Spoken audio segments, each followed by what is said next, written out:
نحمدہ ونصلی ونسلم علی سیدنا و مولانا محمد النبی الکریم الامین المکین الحنین الکریم الرؤوف الرحیم.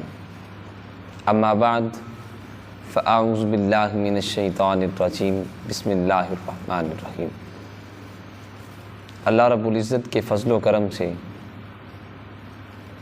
اور حضور کی نگاہ کرم سے ہم نے ماہ رمضان المبارک کے اندر اپنی عبادات بھی کی، روزے بھی رکھے، ذکر و اذکار بھی کیا.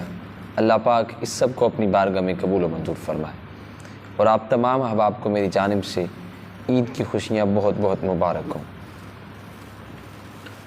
لیکن کچھ دوست احباب کے لیے کہ جن کو بہت سے دوست احباب ہم نے دیکھے ہیں کہ جن کو عید الفطر کی نماز پڑھنے کا طریقہ نہیں آتا، تو عید الفطر کی نماز پڑھنے کا طریقہ کیا ہے اس کے متعلق یہ ویڈیو بنا رہا ہوں، تو اس کو لازمی سماعت کیجئے گا.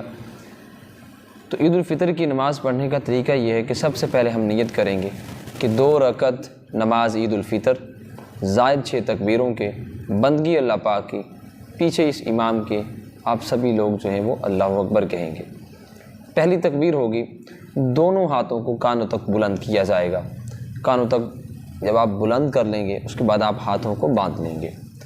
ہاتھوں کو باندھنے کے بعد ثنا پڑھی جائے گی، سبحانک اللہم و بحمدک و تبارک اسمک و تعالی جدک و لا الہ غیرک.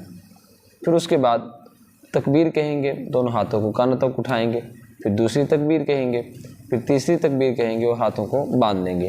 اس کے بعد امام صاحب سورہ فاتحہ کی تلاوت کریں گے اور اس کے ساتھ کوئی سورت ملائیں گے اور معمول کے مطابق رکوع کریں گے.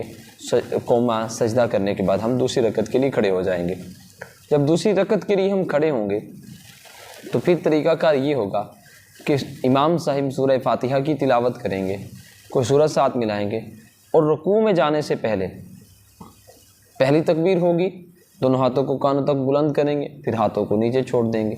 اس کے بعد پھر دوسری تکبیر ہوگی، دونوں ہاتھوں کو کانوں تک بلند کریں گے، اس کے بعد پھر ہاتھوں کو چھوڑ دیں گے. اس کے بعد تیسری تکبیر ہوگی، دونوں ہاتھوں کو کانوں تک بلند کریں گے، پھر چھوڑ دیں گے. اور چوتھی تکبیر جب ہوگی تو دونوں ہاتھوں کو کانوں تک بلند نہیں کریں گے اور اللہ اکبر کہتے ہوئے ہم رکوع کے اندر چلے جائیں گے.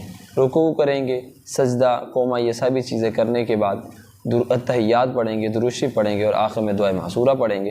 پڑھنے کے بعد ہم دونوں طرف سلام پھیر دیں گے اور اس کے بعد بغیر دعا کے دونوں خطبات جو ہیں اس کو ہم ادب و احترام کے ساتھ سنیں گے اور اس کے بعد پھر آخر پر ہم دعا کریں گے. اللہ پاک ہم سب کے نماز عید الفطر کو اپنی بارگاہ میں قبول و منظور فرمائے. اللہ پاک ہمارے رمضان کی گئی تمام عبادات کو اپنی بارگاہ میں قبول و منظور فرمائے.